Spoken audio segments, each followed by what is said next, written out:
Tas, kas notika vakar, tas bija kaut kāds brīnums, jo es esmu pieredzējis iet terapijās, gandrīz jau 2 gadus, jā, bet tieši tā, kā man vakar bija, kā man viss salikās. Es pirmo reizi piedzīvoju tādas sajūtas, tādas bildes, tādas emocijas.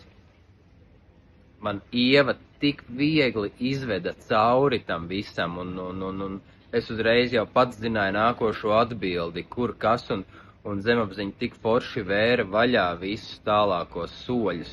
Jā, arī tev ir problēmas dzīvē, no kurām tu jau ilgu laiku vēlies tikt vaļā, bet neizdodas. Vari pieteikties diagnostikas konsultācijai, un es tev palīdzēšu saprast, kas ir patiesie tavu problēmu cēloņi tieši tavā zemapziņā. Aizvedīšu tevi līdz tavām atbildēm tevī.